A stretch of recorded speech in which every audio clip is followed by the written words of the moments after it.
Bismillahirrahmanirrahim. Assalamualaikum warahmatullahi wabarakatuh. Sejawat semua, kita akan coba pada sesi ini pelajari teknik cepat adesiolisis. Kenapa kok sudah lama gitu ya? Sulcus itu nggak kelihatan-kelihatan. Kenapa kok sudah lama? Kok ternyata belum terbebas semuanya? Nah, bagaimana caranya? Kita simak yuk video berikut ini.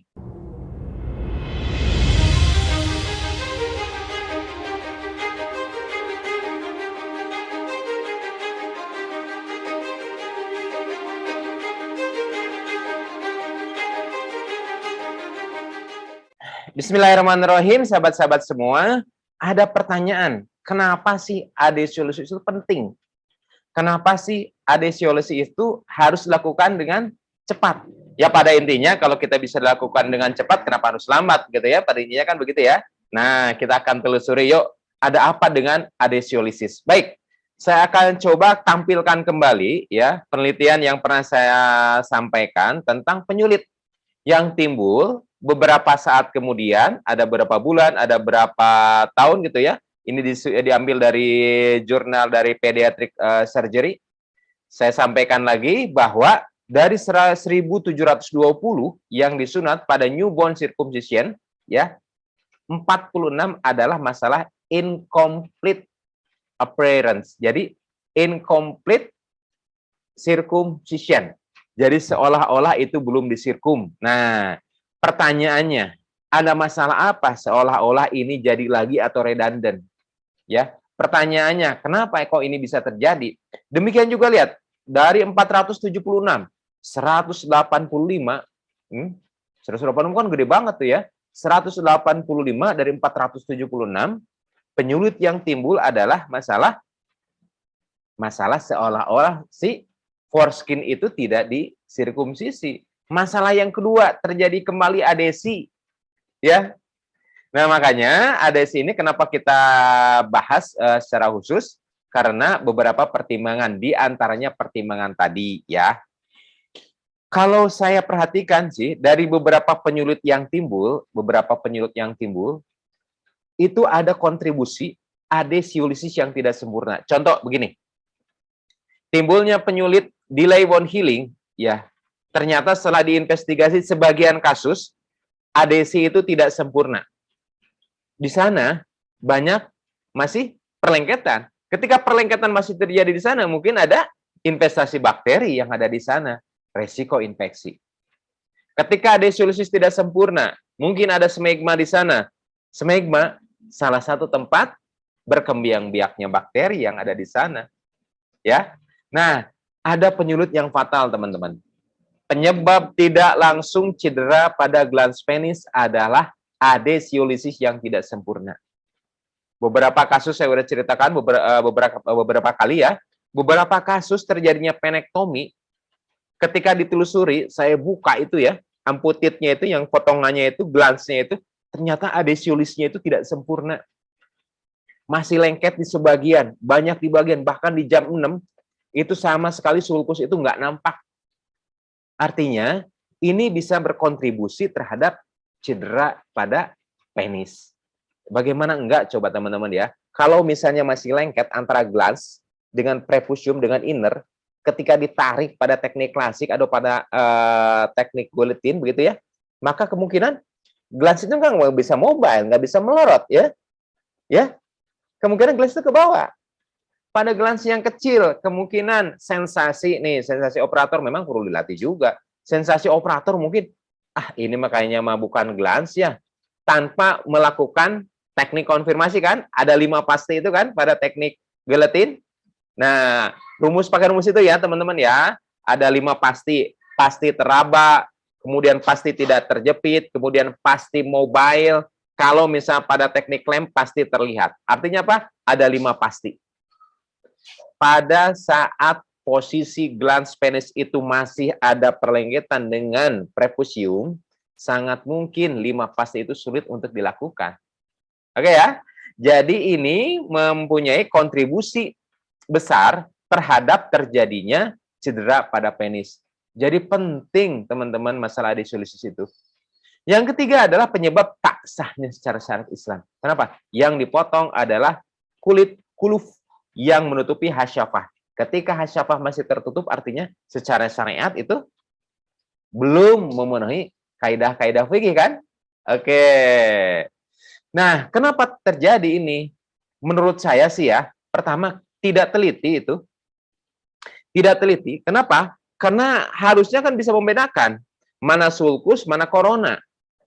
Apalagi kalau misalnya dilakukan tarik gitu ya sampai ke proksimal, kan itu kelihatan. Ya, ada kelihatan. Mana inner, mana outer batasnya itu kan kelihatan. Sulkusnya juga kelihatan dengan jelas. Menurut saya ini masalah ketidaktelitian. Yang kedua adalah masalah skills. Skill ini memang perlu dilatih teman-teman. Karena kesulitan melakukan, karena udah lama nggak jadi-jadi, mungkin ini corona, mungkin ini sulkus, gitu ya. Maka udah anggapnya udah selesai. Masalah skill juga ini mempunyai kontribusi di sini. Ya. Kemudian penis yang kecil. Pada beberapa problem ya, penis yang kecil kadang-kadang sulit bagi kita. Bagi yang apalagi kalau misalnya kontribusi lain ada, misalnya faktor penerangan tidak jelas, asisten tidak terlatih kan di cedera penis itu kan ada faktor masalah sarana, kemudian ada faktor tim gitu ya, yang tidak melakukan saling warning begitu ya, itu juga berkontribusi. Nah, yang keempat adalah yang mungkin terjadi adalah masalah adesi yang hebat. Saya pernah menemukan berkali-kali teman-teman, sampai harus dilakukan diseksi tajam. Jadi itu betul-betul si epitel glandsnya itu betul-betul diseksi, digunting begitu. Kenapa? Karena tidak bisa dibebaskan. Ternyata ada bagian di tengah dari glans itu memang kulitnya itu ya sudah nempel betul, sudah adesi tingkat 4 ya. Jadi sudah nempel. Jadi kalau nggak digunting itu nggak akan dapat. Jadi digunting, nah baru di belakangnya ada nampak sulkus. Jadi itu bisa terjadi seperti keempat hal seperti ini, ya. Nah, bagaimana cara pencegahannya? Ini penting ya, karena kalau sudah kejadian kan agak rumit. Yang paling penting adalah bagaimana kita mengendalikan supaya itu tidak terjadi dengan apa? Dengan program pencegahan, ya. Gunakan beberapa teknik adhesiolisis dengan klem, dengan kasa, atau misalnya dengan manual atau dengan sonde, supaya apa? Supaya kita itu yakin. Ya. Kemudian evaluasi, ingat. Evaluasi ulang. Sulkus ditelusuri dari jam 12 ke jam 3 ke jam 6, dari jam 12 ke jam 9 ke jam 6. Waspadai. Kadang-kadang di jam 7, di jam 6, di jam 5 itu kadang-kadang sulit nampak. Kenapa? Karena sudah ada frenulum di sana. Ya, jadi ketika adanya frenulum di sana, maka kemungkinan kita itu bias. Tetapi bagi mereka yang sudah terlatih, insya Allah enggak. Ya, nanti akan saya tunjukkan foto-fotonya di sini ya. Nah, ada jurus cepat nih. Jurus cepat adhesiolisis rata-rata 11 detik ya. Silakan latihan. Oh dok, saya mah 7 detik ya, boleh. Kenapa? Karena nggak ada yang lengket. Oh, tuh bukan juga adhesiolisis itu mah ya. Jadi, nih, saya pernah ngajarin sama sama koas dulu ya waktu di RSPAD. Apapun yang terjadi, saya bilang begini, apapun yang terjadi, bagi tugas antara tangan kiri dan tangan kanan, ya. Tangan kiri tugasnya apa? Menarik prepusium seproksimal mungkin, ya kan? Saat itu ngajarin koas. Kemudian tangan kanan fokus pada apa? Fokus pada celah dan batas perlengketan. Wah, pakai klem. Fokus pada celah dan perlengketan. Begitu dapat, tarik lagi. Begitu dapat, tarik lagi. Begitu dapat maksudnya batas pembebasan, ya tarik lagi terus. Jadi batas itu selalu ekspos. Itu kuncinya.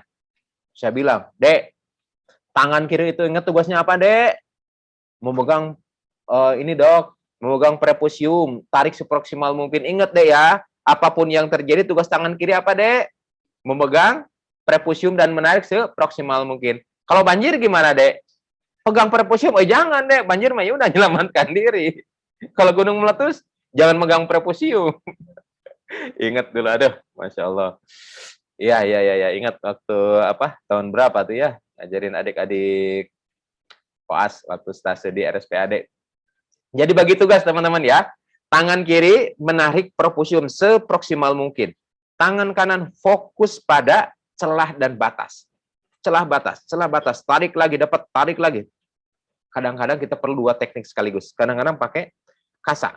kadang-kadang pakai manual, pakai tangan. Itu ya jurusnya. Nih, jadi sahabat-sahabat semua, dengan mengetahui apa dan mengapa serta tips seperti ini, mudah-mudahan teman-teman bisa menyadari bahwa pentingnya adhesiolisis pada tindakan sirkumsisi tidak hanya sebatas masalah kosmetik, tapi ini mencakup masalah keselamatan cedera pada penis dan mencakup masalah fikih, sah atau tidak. Kan ini lumayan lumayan berbobot gitu ya. Maka adhesiolisis ini menjadi salah satu fokus perhatian kita. Baik, kita coba lihat. Nih, teman-teman.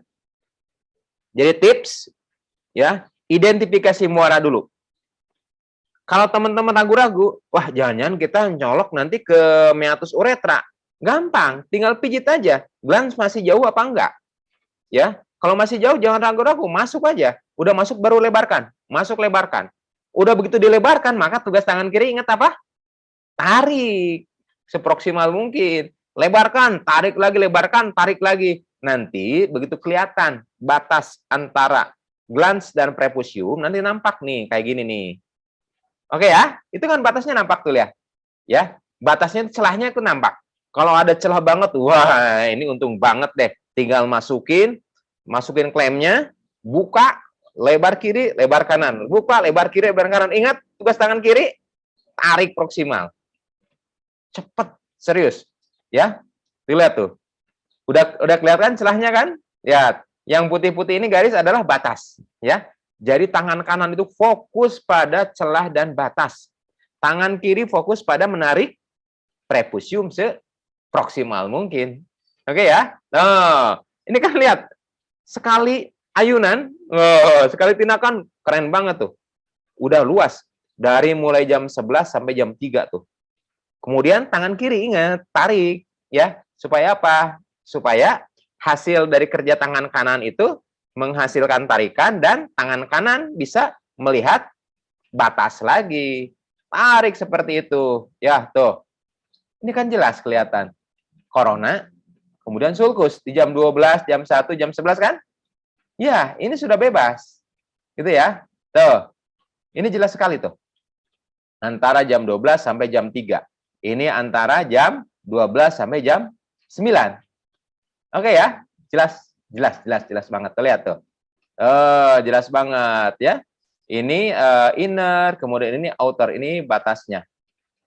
Oke ya, nih hati-hati, terutama antara jam 7 sampai jam 5, antara jam 5 sampai jam 7, hati-hati daerah frenulum. Disinilah kebanyakan yang terlewat. Hati-hati ya teman-teman ya, dicek dan dicek ulang.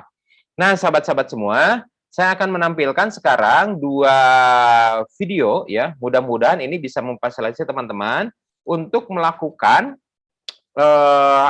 adhesiolisis yang benar dan cepat. Ya, bukan hanya benar tapi cepat. Mudah-mudahan bermanfaat. Assalamualaikum warahmatullahi wabarakatuh.